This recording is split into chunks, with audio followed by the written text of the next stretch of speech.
All right. I don't even know if anybody can hear me. We're going to see what happens. I don't have a beer this week, which is sad. I do have a White Claw because I'm visiting Kaylee, and I drank all the beer last night. So White Claw and a couple cups of coffee. So 3, 2, 1, action. What's up, Josh? How is it going, buddy? So Mitchell Fannin, nice to see you. As you guys can tell, I don't have the usual pen and paper. I don't have my co-host. And if you can't hear me, please let me know. I'll speak up. I'm out on Kaylee's deck in beautiful Hawaii to do the show today. I told Greg I want to do a quick half-hour show by myself just to keep it consistent, seeing as we didn't post the podcast from last week. Take full blame. I mean, obviously, Greg, it's not his fault or anything. Thank you, Uncle Dick. Let me show you guys this real quick just so you can get it all in.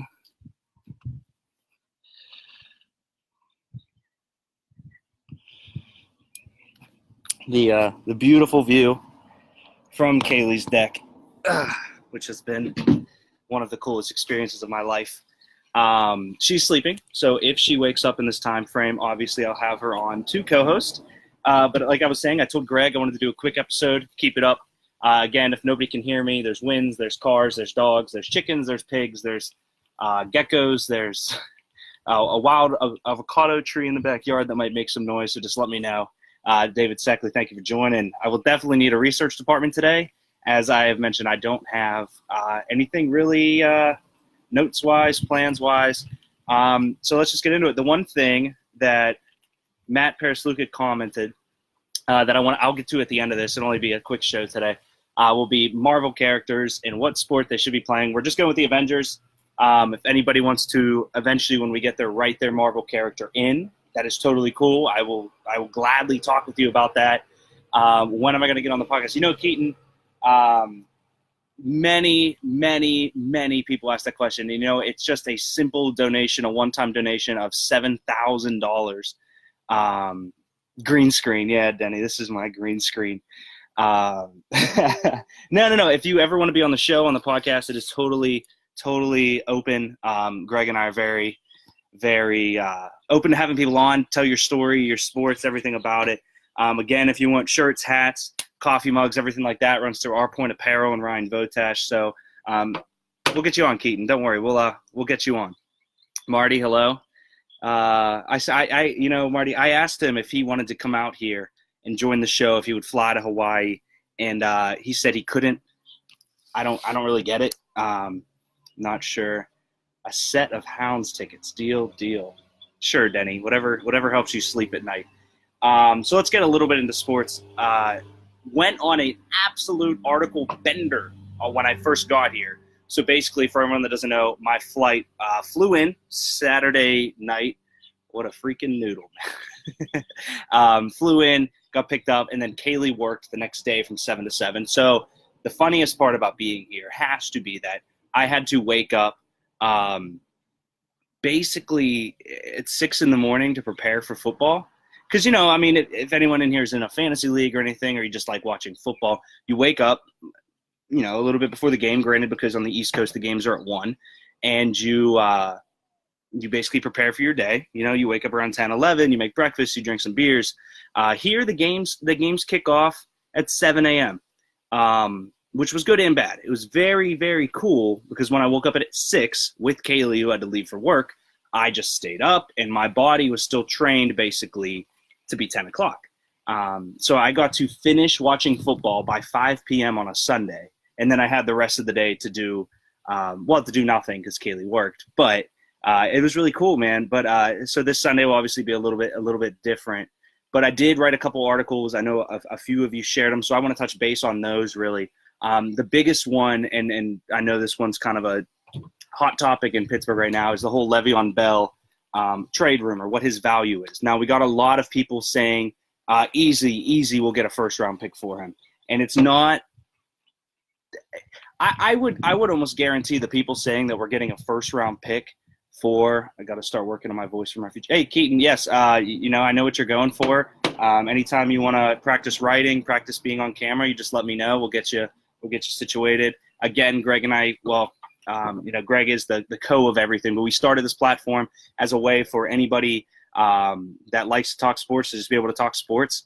I feel like I can BS with the best of them when it comes down to it. So it's just a very simple, I have a laptop and I have opinions and I have White Claw, which I need to get sponsored by apparently. It's grapefruit, which is nice. No, but the Le'Veon Bell thing. So a lot of people come out and say that they think the Steelers should and will get a first-round pick. Now, the teams that are looking to get Le'Veon Bell right now, the only confirmed team that's called about it is the New York Jets.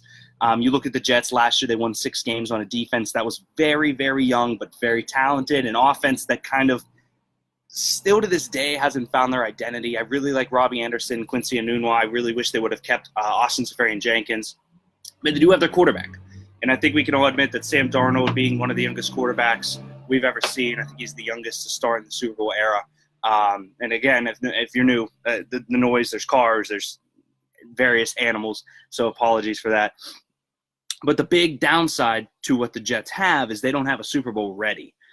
They also have a very confusing run game. So you look at the Steelers. What do we want for Le'Veon Bell? Alex Kozora put out basically a spot that the least will accept. So the smallest amount we'll accept for Le'Veon in a trade is a straight-up a third-round pick. No year involved, probably be like a 2020, something along those lines. But a third-round pick would be the lowest. I drunkenly put out a tweet to Alex that what the maximum would be, because I think there should be a maximum on what Le'Veon can do and what Le'Veon is. It's funny, though, to me, because the same type of conversations that people have had about Le'Veon Bell, him being a bum, him gaining weight, him not showing up at camp, why should Le'Veon Bell even come back? James Conner's obviously doing great. Almost are the identical people that I see saying we'll get a first-round pick for Le'Veon Bell. I don't see the exact correlation between the thought that he's this washed-up, overweight rapper that we don't want. We want Conner. Obviously, we love Conner. And the fact that they think he's worth a first-round pick. Now, if you look at his numbers, despite take away the knee injury, take away the drugs, take away the very basic, and I would say the thing we can all agree on, the giant asterisks next to Le'Veon Bell's name all come down to suspensions and him wanting more money. Now, if we look at all of those things encompassed, obviously it's very easy to say, blah, blah, blah, he's done, he's a bum. But if you just look at the numbers-wise, for the games that he did play, Le'Veon Bell is one of the most efficient, one of the most electric players we've seen in a long time, and I don't think that aspect of it is disputable. What is disputable for us getting arguably much less than a first-round pick, easy money, is the fact that Le'Veon Bell now has sat out several weeks. He has missed the preseason. For a team like other teams that I think mentioned in there were the Colts, the Texans, obviously the Jets, which we mentioned before, these teams are not right now ready to go win a Super Bowl. These are just the teams that have the cap space capable of handling the franchise tag. Because for anybody that doesn't know, when we trade away Le'Veon Bell, which I firmly think we're getting closer to doing, when we trade him away, that team will have to pay the rest of the franchise tag that we put on Le'Veon Bell. Now, the other side of that is that the team will also pretty much have to give him exactly what he wants. No team's going to sign him, and I doubt he goes to that team asking for less. So you're going to have to look at a couple teams. Chuck, by the way, I just saw you join. I want to say this is the most beautiful place ever, and she showed me the golf course you golfed on, and that looked super cool, and she said you had a good time, so that was awesome. But anyways, back to it. So just the biggest argument I have with Bell not being worth a first-round pick right now is the argument that he's been out of camp this long. He's been out of football. Even last year, he sat out of camp, came back week 1. It took him about 2 weeks to get back into the full swing of things. Now, you can argue injury, and you can argue that it was just the games we played, the schedule was harder, everything under the sun. I think that what we have seen is the fact that Le'Veon Bell will no longer play for the Steelers. Another interesting thing that came out that I did want to address was the entire zero chance for a first-rounder. Yes, David Seckley, for anybody that doesn't know, is my formal research department. He is probably the yinzer that knows the most, and I trust on him to basically help me out in situations like this where I have no help from Greg. Zero chance for first rounder. When he leaves in free agency, he'll get a 2020 third rounder as compensation. I think the best we can do is a 2019 third rounder. I don't know it's tough to say what the best we can do, because the best we can do, in my opinion, is to receive something back that's not just a pick. Now, I'm not saying maybe a player or to be named, whatever it is. I would love something back. Like, who knows if it's actually a possibility? But if we're trading to the Jets, I mean, give me Bilal Powell. Like, I know that Seckley, back me up if this is a absolute possible or an absolute impossible thing to trade Le'Veon for another player. I actually don't know that off the top of my head. This is something that I didn't prepare for, and this is why Greg always complains that we don't have pre-show meetings.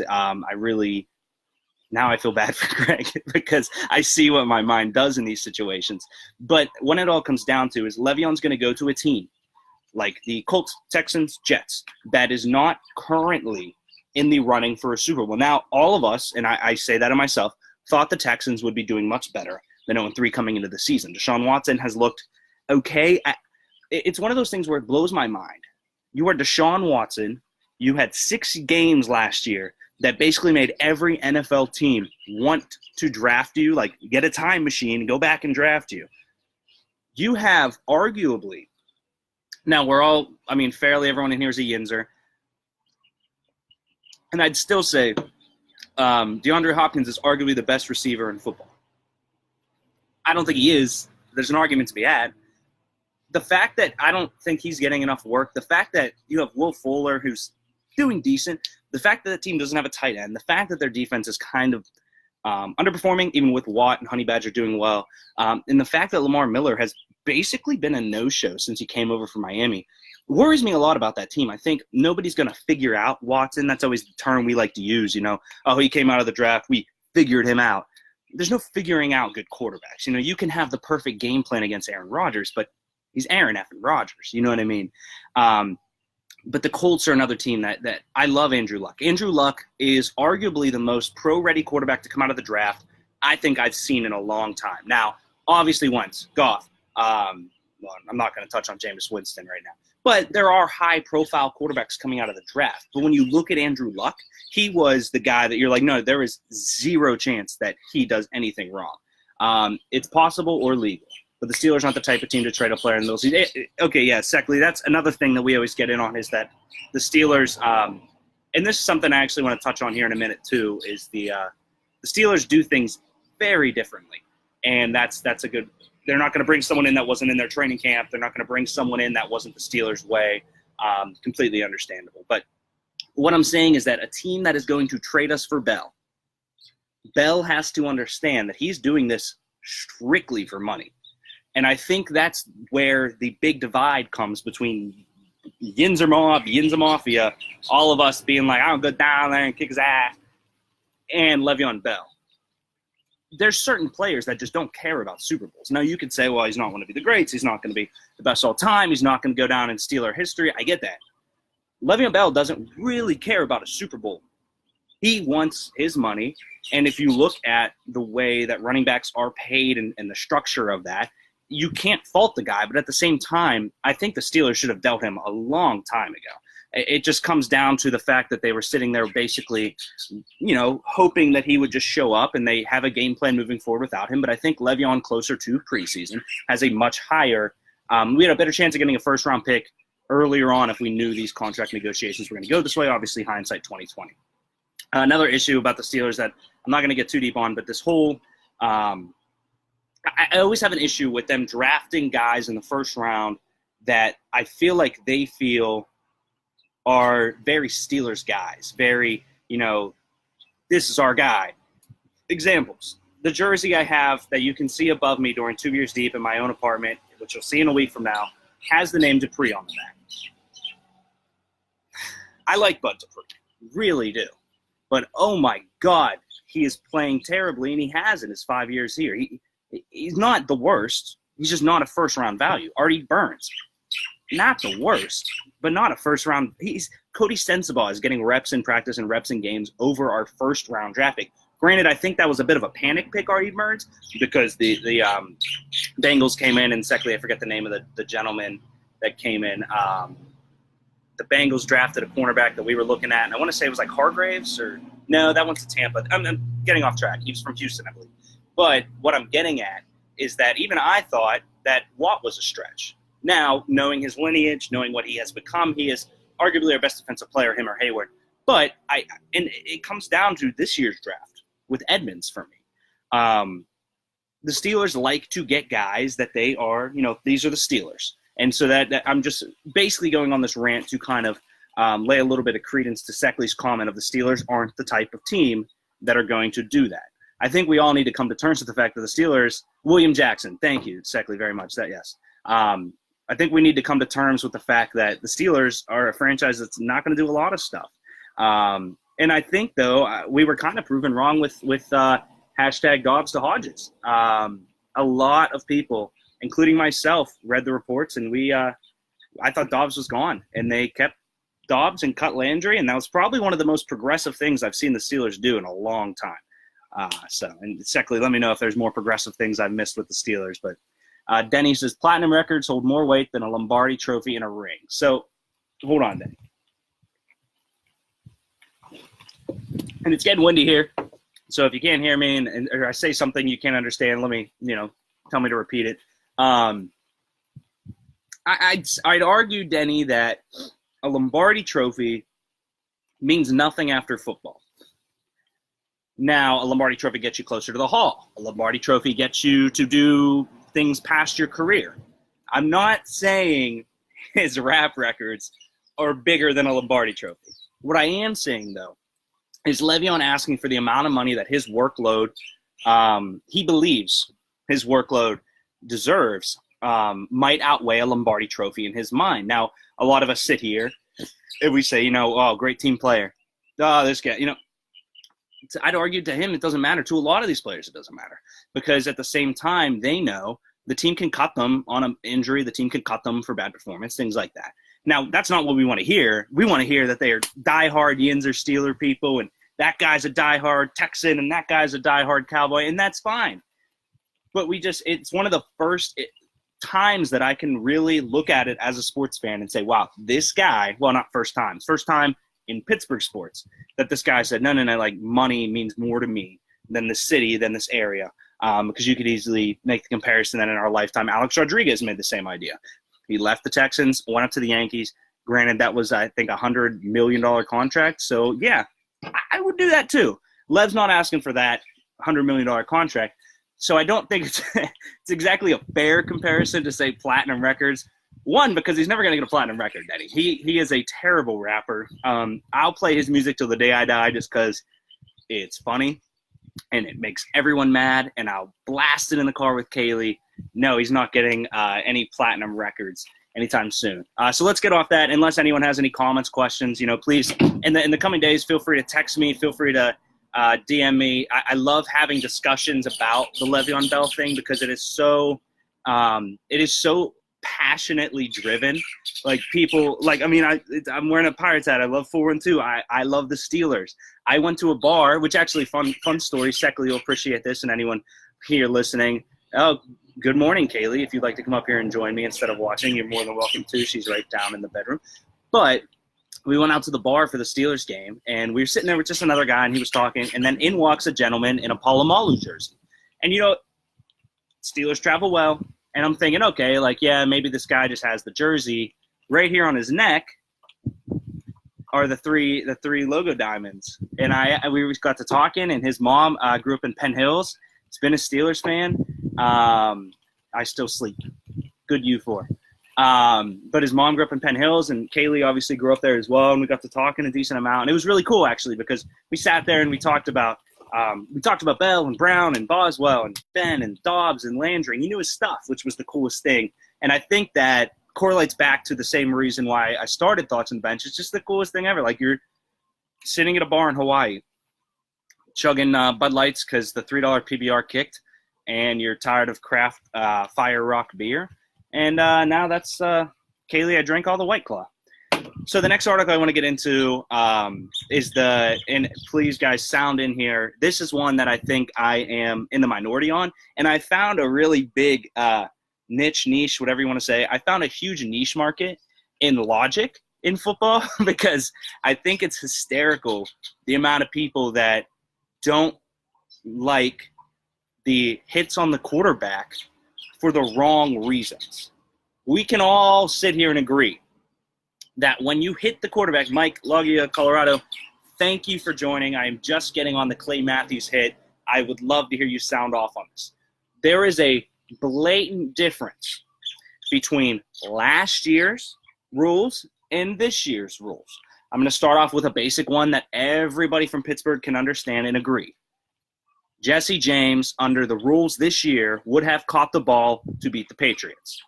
Under the rules last year, technically, I guess somehow, I still think it was a catch. Obviously, I'm passionate about it. Somehow last year, it wasn't a catch. The reason it was a catch this year is because you no longer have to survive the ground.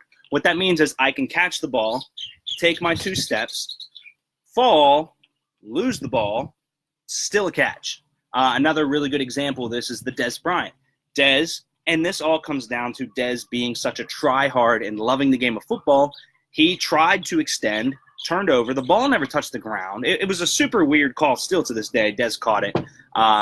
But with these new rules, you do not have to survive the ground. That is the best thing about them. Another new rule that came this year that is not as clear-cut and obvious and loved is the roughing the quarterback penalty. In previous years, driving the quarterback into the ground, and there's a big truck going by, so apologies on that. Apparently, everyone hates me in Hawaii.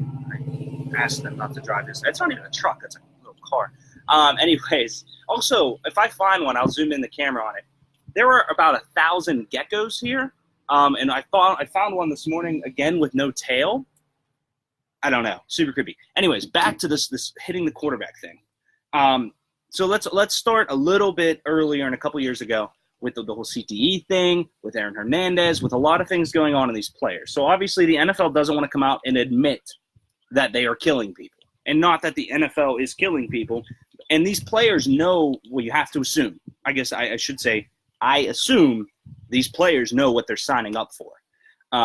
They're signing up for a potential of lifelong inability to walk, lifelong concussions, mental health, drug addiction, alcohol addiction to help the pain. That's something that comes with football. Now, that's the darker side. The lighter side is that it gets all of us, excited about something on a Sunday other than going to church. Obviously, and I'm saying that because I think Kaylee's still watching. She asked me to go to church on Sunday after she told me I could go to the bar and watch football, so it's still up in the air debate. Anyways, the NFL doesn't like to say their sport causes bad things. And I think that's fair. I don't think any business in America likes to say their thing is bad. But what they're trying to do is make the NFL a safer place, which you could argue a safer place for the positions that matter. What I mean by that is no more head injuries to wide receivers. That's why a little while ago you can see, I will call her, when she was up, I invited her to come co-host. She said, I still sleep. So I think she's asleep. We'll figure it out.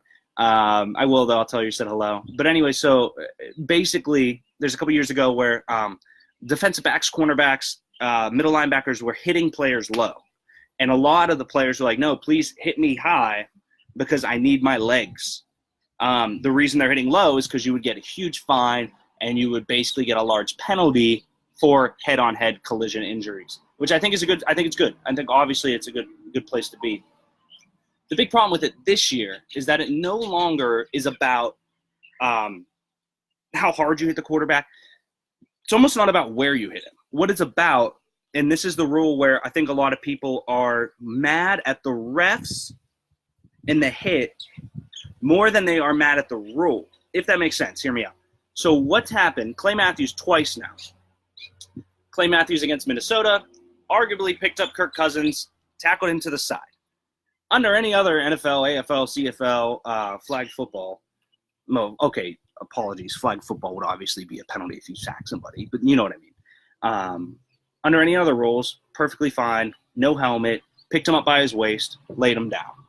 The flag was there because of the new rule, which is you are not allowed to place your body weight onto the quarterback. That is now considered driving him into the ground.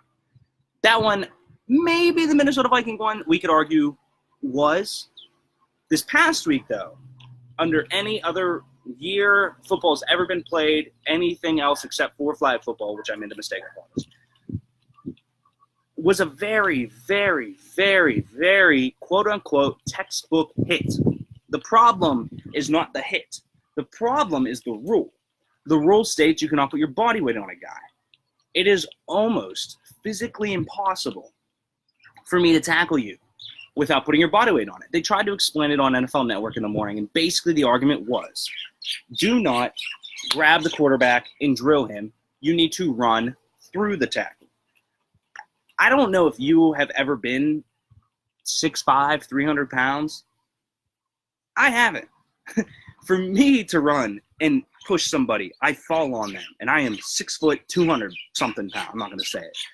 6 foot 200 something pounds.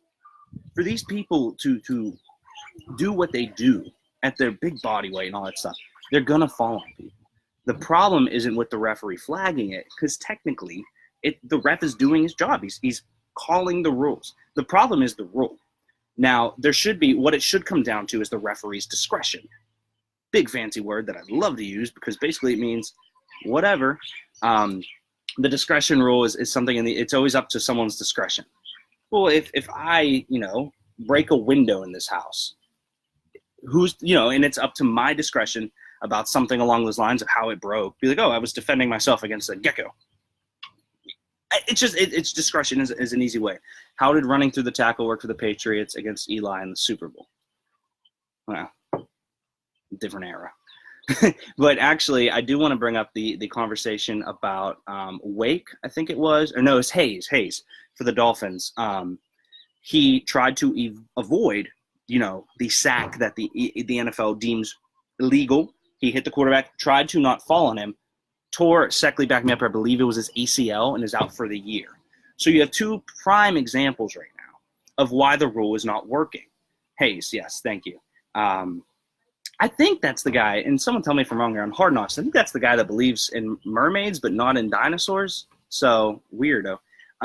Anyways, basically Hayes did everything textbook, tore his ACL, and is now going to miss the rest of the season. He's going to have a tougher time playing next year, and he's going to lose a ton of money. Whereas, Clay Matthews did it totally illegal against the rules.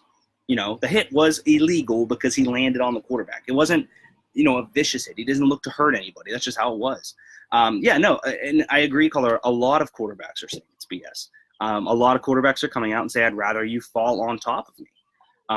A lot of quarterbacks are saying, please don't hit me low, take me out, lay me on the ground like a man. And I think that's something that will definitely get changed.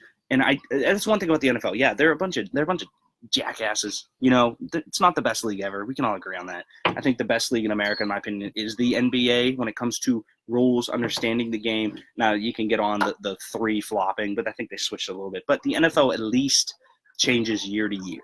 This is something that they can't change right now. They can't change this rule mid-season. They won't, even if they could. They won't change it. So I think what it comes down to is it's going to be a tough season for all of us guys. It's going to be a very tough season. Look at the Tampa Bay Steelers game on Monday night. I know we all watched it. Jason Pierre-Paul reached over and touched Ben on the helmet. Ben went down, and we got out of our own end zone because of a roughing the passer. I think that is literally pathetic. There was another one where Ben got sacked, and that one he put his body weight on him, so it's technically a flag. I think the NFL is going to be ever-changing. The NFL is always going to be basically trying to find a way to be the NFL and to stay relevant year in and year out. And there's going to be a lot of things that are terrible. And I think the Jesse James catch was absolutely terrible. I think the Des Bryant catch was absolutely terrible. I think that there's a lot of things that you just look at it and you're like, okay, me and you, let's go back to the replacement refs. Yeah, the replacement refs were quote unquote replacements because of the NFL official boycott. Couldn't think of the word, the boycott. But that Seahawks-Packers game, that was wild. You know what I mean? And it comes down to the fact that beautiful, beautiful, beautiful word of discretion. So it's just a funny conversation to have. And guys, please, Obviously, you see Colorado typing away here aggressively. Please, if you have any comments about the hit rule, or if you think I'm wrong about any of this, let me know. These are my favorite types of debates because it's very much driven on the fact that the Megatron non-catch. Yeah, the Megatron catch. That's easily there as well. The rules are ever changing, which I brought up the catch rule with Jesse James first because I want you to see that they saw an issue last year and they fixed it. Now, okay, let me. They put a Band-Aid on a wrist that was cut off because the damage has been done, but they're trying. If I can defend the NFL in any way, they're trying. So, man. Let's get off the NFL for a second. I want to talk a little bit of NBA stuff. The first thing I want to talk about is something I want to get a little lighthearted. DeMarcus Cousins came out and said that he thinks that moving to Golden State was the smartest basketball decision of his career. What a toll. What a complete toll. The smartest basketball decision of your career was to take a 1-year deal with a team that was already built for greatness so you can get a ring when you're getting paid less money than Swaggy P. Nick Young got paid last year. I'm a Lakers fan. I hate Nick Young. Oh, my God. I'm so glad he's not there anymore. I think Nick Young is just one of the worst things about professional sports.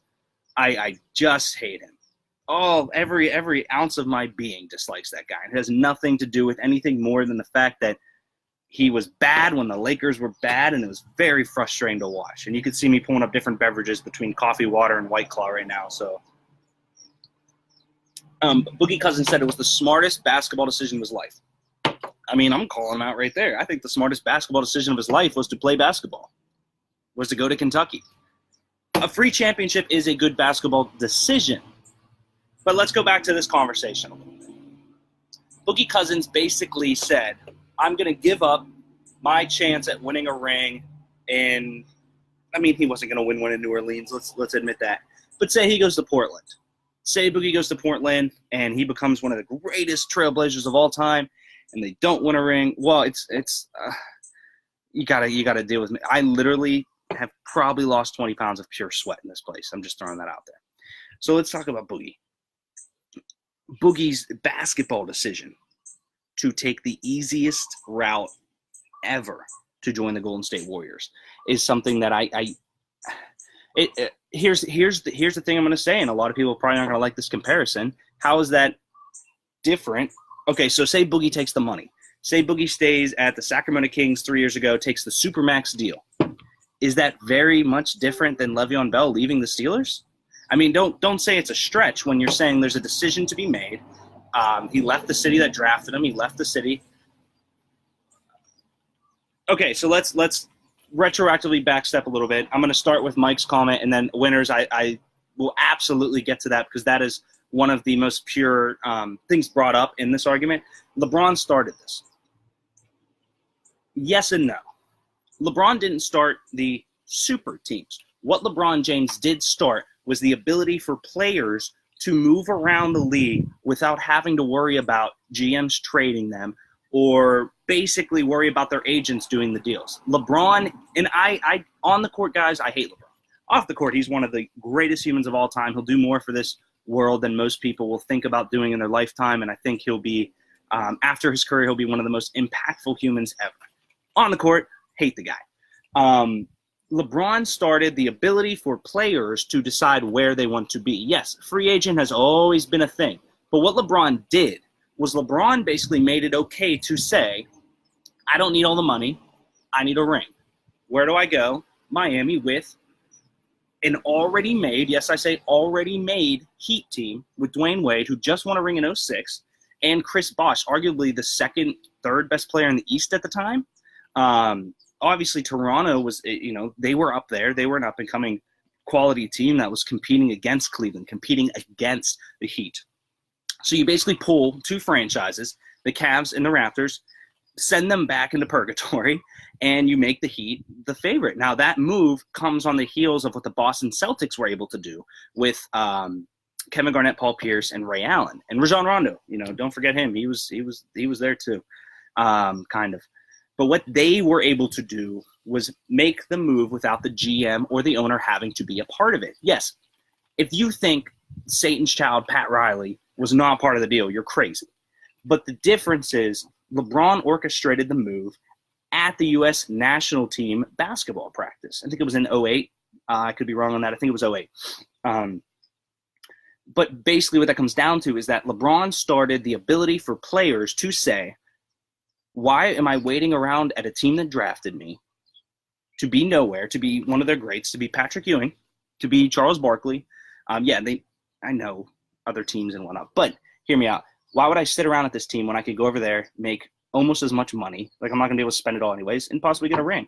So that's my argument with LeBron. And I think that what LeBron did set a precedent. I think what LeBron did allowed people to go. Super teams have been around for a long time. The Lakers and the Celtics in the 80s both had Hall of Famers come to the bench. Yes, but so there's a big comparison for me, Seckley, about, and winners, don't think I forgot about your question. I will absolutely get to it. There's a big difference for me between super teams and teams playing the right way, if that makes sense. When you say super team, I instantly think of, and granted, the Kobe Celtics, or the Kobe Lakers, that was a sin of all sins. The Kobe Lakers had Karl Malone and Peyton join, and didn't work out. Sorry, the truck going by. Obviously, there have been super teams. The Celtics were a super team. The Heat were a super team. I'm going to get crap for this, but even with Kevin Durant there, the Warriors are not a super team. Reason behind that, and the reason behind so many great teams in history are not super teams, is because they were drafted for a reason. Now, if you look at the Warriors, yes, when they added Kevin Durant, you're telling me that one addition, granted he was the second best player in the NBA at that time, is not the same as dragging two of the best players in the East to a place when the entire Warriors team, we can all argue, was tremendous before Kevin Durant. That Warriors team could easily do what this Warriors team does. They just, it's a hypothetical. It's easily a hypothetical. Now, you could also say Steph Curry breaks an ankle and the whole thing goes to shit because he has weak ankles. You know what I mean? It's all hypothetical. But what it comes down to me for the early super teams versus the super teams we have now, and I put up a decent argument that I think the super team era of the NBA is very close to being done. Thankful to guys like Damian Lillard, Russell Westbrook, thanks to guys up and coming like Donovan Mitchell. I think, and Cat, Karl Anthony Towns just signed a mega deal. These guys are getting very proud of the cities that took them, and they want to win championships for those cities. And I think that's going to end the super team era. So there's a difference for me in super team, in well-drafted teams. There's a difference for me in front office created super teams and player created super teams, if that makes sense for everybody. All right, so I want to get to winner's question. Do I think the same about Kevin Durant as I do DeMarcus Cousins? Yes.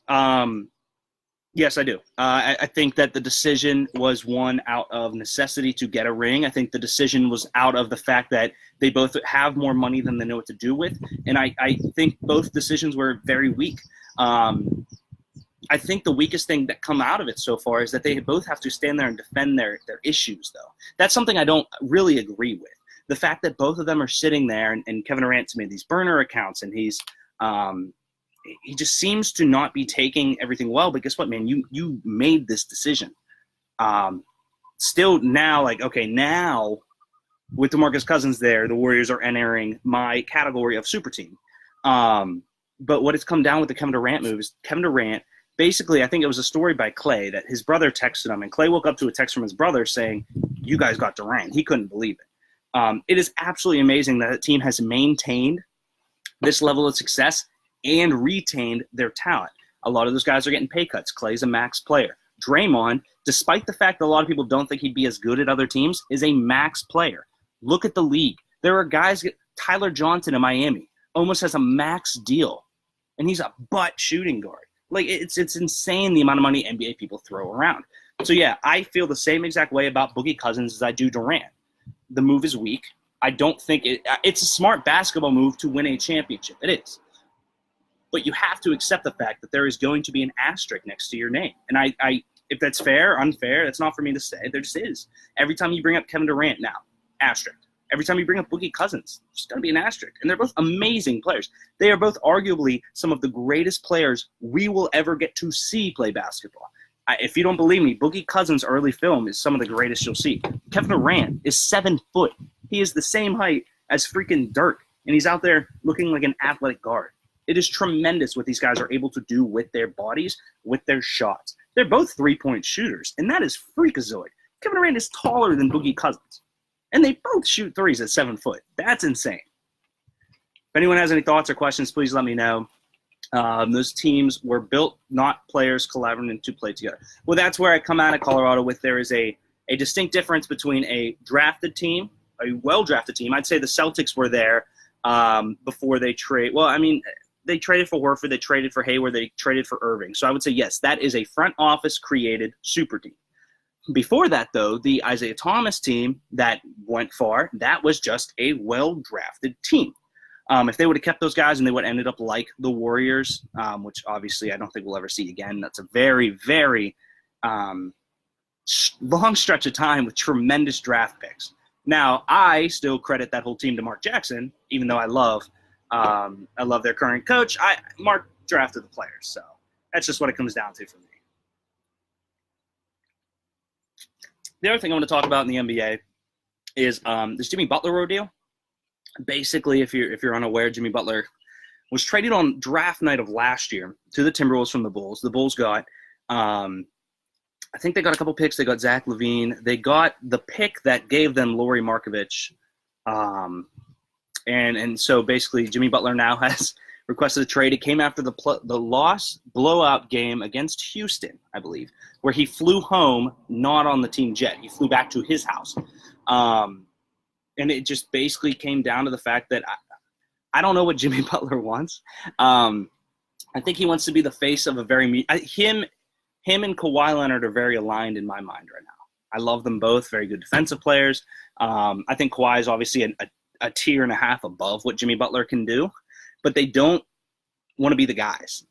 They want to be the guys on very bad teams. They want to go to the Clippers. I wouldn't be surprised if they went to the Nets, the Magic.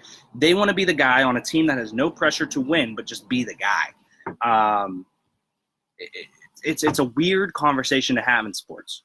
But I think you see – oh, thank you, Mom. Yeah, for anybody that doesn't know my new set, there's Hawaii. So it's very pretty. Basically, he wants to play on a team that's good, and he doesn't need to be the man. Butler or Kawhi. Because I'd argue that Jimmy Butler wants to be the man on a bad team. He doesn't want to be the guy. And what I mean by that, so let me explain that a little bit so it makes sense. Jimmy Butler wants to be the guy that sells the jerseys, the guy that is the face of the franchise, all of that never has to take a game-winning shot in the playoffs. That's why, I'm a Lakers guy, trust me, but that's why he wants to go to the Clippers. That's why they want to go to these teams. They want to be the face of a franchise without having to take the shot, without having to make the decision, without having to do all these things. There's Kawhi, yeah. So Kawhi, I think, is arguably the same in my mind. Now, Kawhi came from, if you look at Kawhi's build-up, obviously he got drafted by the Pacers, traded down to the Spurs because, no one knew what he was going to become. He was on the big three of the Spurs behind Manu Ginobili, Tim Duncan, Tony Parker, and he was their fourth guy. He won Finals MVP. And it just came down to the fact that Kawhi, basically the frustrating thing is that he says, I want a team that wants to build around me. They had built an entire franchise in San Antonio around him. It's very, very upsetting to look at a guy where you basically lose three Hall of Famers, three easy Hall of Famers in my opinion, and you start building around a guy who then says, I want out. I get it. Right now, the Spurs aren't really close to winning a championship. I like DeRozan there a lot. I think DeRozan will fit into that system more because it's a team ball aspect than what Kawhi wants. But I'd argue the same with Kawhi and Jimmy Butler, which is that they both want to be the guy on a team that will have zero pressure to win a championship. But anyways, with the Jimmy Butler thing, he demanded a trade. The Suns are in offer for him. A couple other teams are looking to trade for him, but it blows my mind. It's one of those things where the Timberwolves, and honestly, I think a lot of it has to do with tension with Andrew Wiggins. Wiggins gets put down to eh, eh.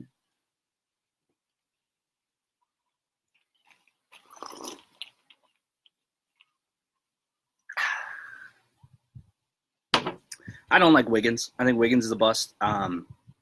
Decent wing guard, decent two-way player. Glad the Cavs traded him. I think it was very smart for them to trade him. Granted, they didn't know he was going to become this, but you get Kevin Love and you cash in on a championship. I don't know. The NBA frustrates me in the sense that, like, everyone's so quick to hate the Golden State Warriors, and that's fair. Wiggins is trash. Yes, winners. I agree. I don't think he's that good, and I think he's caused more issues than he's worth. Ugh. It's actually not bad. No, I drank all the beers last night writing more articles, and I don't have a car.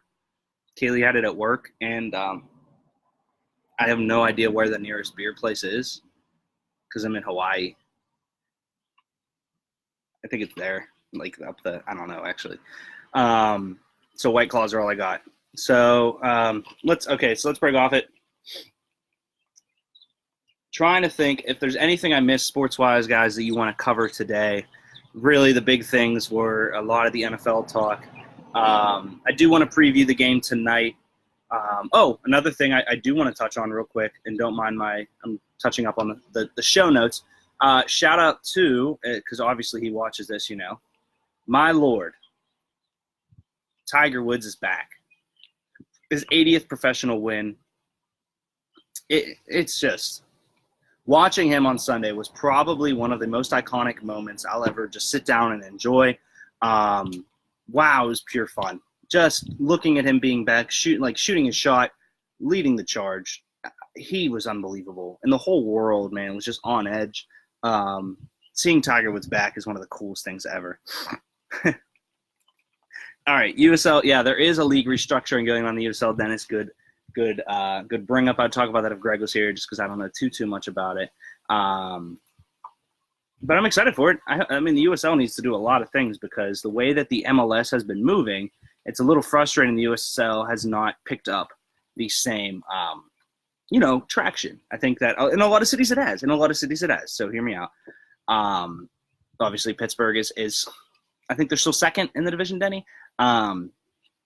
But I would love to see a little more movement with Pittsburgh fans in soccer. It's a little frustrating that we cried all those years for the Riverhounds to be good, and now they're second, and people don't even know that the playoffs are coming. So it's one of those big things.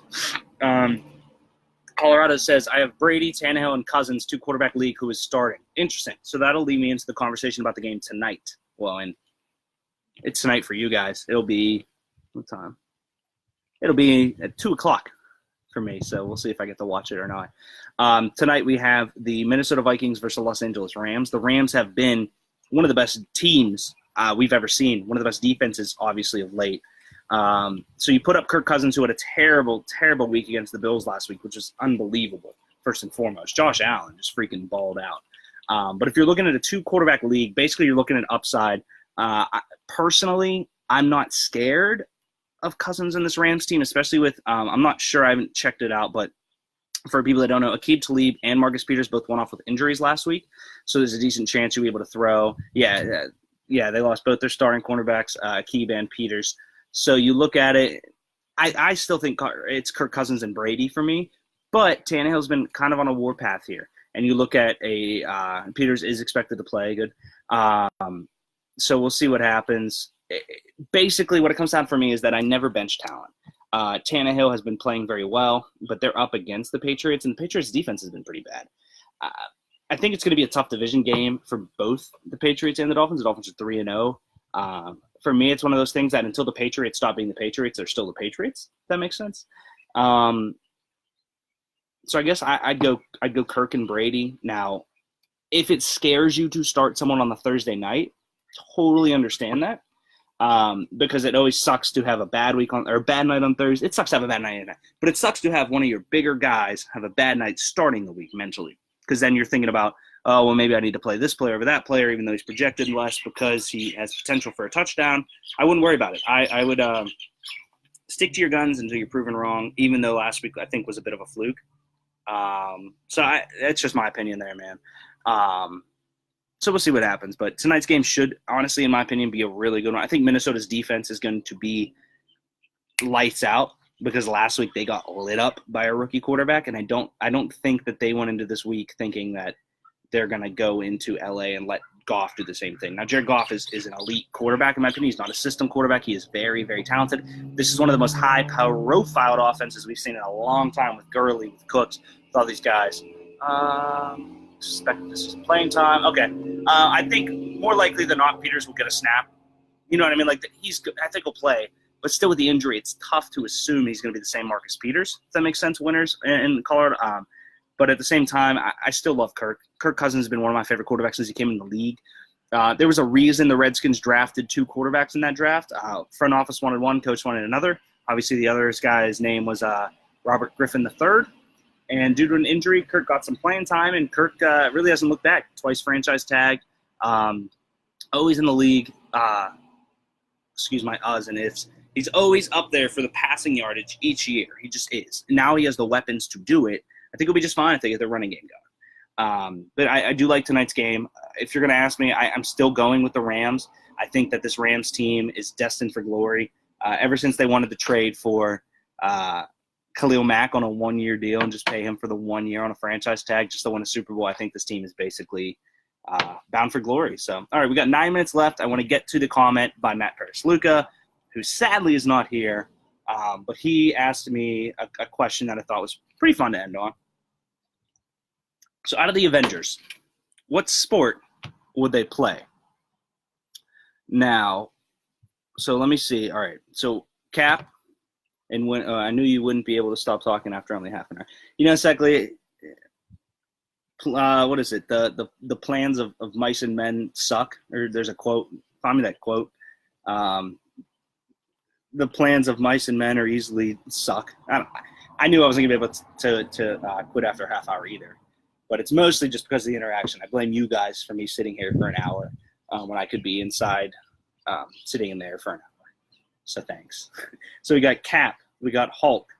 Are we doing just the basic Avengers? I mean, winners, help me out here. Like, what do you think the best laid plans of mice and men? Thank you. Wow. I mean, are we doing like Black Panther? Are we? Let's do Black Panther. Let's throw him in there. Freak athlete. Let's do Ant-Man just because. Let's do they get their superpowers or are they just themselves, I guess is another question, guys. If anybody here wants to help out with that. But let's look at the Facebook post, actually. That'll be the easiest way to do it. I'll stop writing it down. So I did put up a status asking about it. Some of the answers that were put out there, and again, this is why Greg always yells at me for not having pre-production meetings. Sorry. Just kind of the way of the road. Gotta have the powers. Yeah, I think that's the best way to do it. Because if they're not, like, if they don't have their powers, I mean, well, yeah, because Iron Man's not really, you know what I mean? Like, yeah, I'm gonna take him to her in chess or something, you know what I mean? But not really the same if you ain't Iron Man. So, internet in Hawaii sucks. If anyone's curious, so that's why it's taking forever to load because I'm trying to save all the Wi-Fi from my video. All right, so here were some of the answers given out by people in the chat. Chef Kevin, who obviously didn't join today, little POS, said Hulk, Javelin, Hawkeye, Archery. Bit of a cop-out. I'll let it ride. Captain America boxing, Winter Soldier probably cycling because he's on the juice. Charles said Thor would be beast at polo. Going to assume he gets to use his own hammer. I feel like that's cheating. Even with a regular hammer, though, he'd probably be pretty good. Matt Paris-Luca does say, with his enhanced brain and leadership abilities, Captain America is the perfect NFL quarterback. Hawaii sports, water sports in Hawaii. Okay, Mom. Oh, that wasn't for the – that was just for topics. I'm sorry. Water sports in Hawaii have been fun. We went snorkeling. We went canoeing. We were with dolphins. Just to let everyone know, just came across my desk. Thank you, intern. Dalvin Cook is active tonight. Dalvin Cook is active tonight against the Rams. Just another reason for me to play Kirk there, Colorado. Thor, hammer throw. Cap, baseball. Hulk, world's strongest man. All right, so if I'm going to go into it, let's go off this list. So Hulk, I mean, you're going basically anything that needs strength. You know what I mean? Like, I'm trying to think of an obscure one. Because there's a couple that are pretty easy there, you know what I mean? Javelin's kind of cool. I like discus. I think discus in the Hulk would be fun. Hawkeye, I feel like archery's cheating, you know what I mean? Like, I feel like archery's kind of cheating with Hawkeye. It doesn't, like, that's his thing. That's like saying Ant-Man's the best at getting small. Like, he is. Duh. You know what I mean? No, okay, so Winter Soldier, Assassin, Smart. I feel like all these guys, okay, let's go on a little bit of a tangent. I feel like all these Avenger guys have basically the same superpower. Ridiculously good looking, charismatic, athletic, good with weapons and such. Different colors, obviously, red, white, and blue, Captain America, and Hawkeye's, he's like, he wears gray, I guess, I don't know. I don't know, man. That's actually a fun. So Avengers. I'm trying to think of some obscure Avengers. Obviously, Iron Man. I would think of something with the brain. I mean, even Hulk. Let's go Bruce Banner. Screw the Hulk. Bruce Banner. I'm going to put him on a quiz show or chess or something smart. Put him on The Price is Right. I think that'd be fun. I think that'd be a lot of fun. Let's get into some other guys. Let's see. Avengers. Who am I missing here? Give me some Avengers. We'll go off of that. Guardians of the Galaxy guys, boom. I think Peter Quill would be very good at karaoke. Boom, that's a sport. You're welcome, America. No, it actually is a fun question. I'll have a couple pools like that coming up. I do want to read, for people that don't know, I have been posting these statuses. There was one yesterday that I thought was pretty fun. So I put up the question, basically, who is the most hated sports person that everyone else loves? So if you haven't written it down, please head over to my Facebook page and do it. It's just for fun. Had about 90 comments. So I'm not going to read them all, but there are some ones that I found interesting. And let me know if you hate these guys as well. Obviously, Tom Brady's on there. I said that was kind of a cop-out. I think Tom Brady's pretty easy. Hulk, Cap, Black Widow. Let's do this real quick. Hulk. Yeah, I'm going to go Discus. I feel like Discus and Bruce Banner, I'm going to put them in for chess. Captain America. I like the NFL quarterback thing. I think it's a little cheating because he's like juiced. But I kind of like that, actually. Black Widow. Ooh. A sport for Black Widow, huh? I don't know. I mean, she's kickboxing. Is that fair? Thor. Polo is actually a really good one. I like polo a lot. And then Hawkeye. I'm trying to think of something else that takes really good hand-eye coordination. Maybe darts. Is darts not cheating with Hawkeye? I feel like that's not the same as that, but it's the same kind of concept, if that makes sense. Some of the answers I like yesterday for the athletes that everyone else loves that you hate. Now, some of these answers, like, LeBron was a big one because you either love or hate him. One of the ones I really did like, my dad put Cam Newton. I thought that was actually fun because you either love or hate him. Steph Curry was in here a decent amount. You either love or hate him. Letang was an interesting one. Does anyone really hate Letang? I feel like he's Chris Letang. You know what I mean? I'm not a big hockey guy, but he's Letang. Another one was Hines Ward. I didn't know people actually didn't like these people. That's very frustrating for me. Someone said Messi. I can understand that. Ovechkin, LeBron, Brady, McCutcheon. McCutcheon was a weird one. How do you hate McCutcheon? I guess I should have asked that. But probably the one that I didn't understand the most, that like everyone loves and you hate, and obviously there's Kevin Durant in here, stuff like that. Letang is cheap. Well,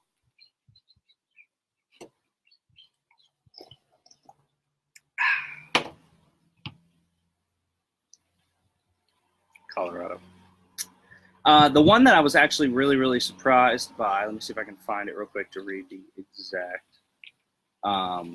was, okay, now, after it said, dude wouldn't even last, or be a top 6 forward in the league today. Wayne Gretzky. Do people really hate Wayne Gretzky? Like, I like Lemieux better. I think Lemieux was better, but, like, Wayne Gretzky's Wayne Gretzky. Whatever. I'll have some more statuses coming up for you guys. Obviously, this video next week will be a little more professional. I did go on for an additional half hour, so thanks for sticking with me here. This will go up on the YouTube page and everything. But next week we're back with Greg. There is no podcast this week, except I will be uploading last week's episode because I just realized today I did not. Yeah, that's what he's the great one. He's Wayne Gretzky. But I will be uploading last week's podcast episode for today to pretend that I meant to do that. Thanks, guys, so much for watching, listening, commenting, viewing. That's what I said, man. Keep in mind, Two Beers Deep clothing, Two Beers Deep shirts. Obviously, I wear the green one on St. Patrick's Day every year. We have a couple other ones coming out. All available on R Point Apparel. DM me, text me. We easily can get you a shirt. They're literally $9. It's almost nothing. Other things we got coming up, obviously, Stickball with Greg will be back. See you, Colorado. Thank you, sir. Stickball with Greg will be back next week. If you haven't checked it out, I posted an article about CC Sabathia. Didn't want to talk about it because I want to save that to talk with Greg. I did write an article about it. We'll have more articles coming out because Kaylee works a couple days while I'm in Hawaii. I'll be back on Tuesday in Pittsburgh, meaning that everything should be normally back to scheduled. I told her to make a guest appearance and she wouldn't wake up. It's very frustrating. It's like she doesn't believe my hopes and dreams.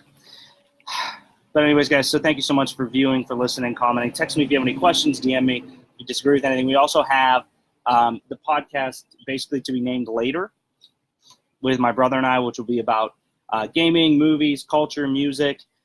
It'll be a little less agenda than what Greg and I do, which is a very casual sports show. It'll be more just the actual podcast, no video attached, but we do have a logo, which is cool. No, I will not show it to anybody just yet. So, guys, thank you so much for viewing, for putting up with me without Greg. Greg does have a Twitter if you want to tweet at him and tell him that he missed a great show, which I think he did. Thank you, guys.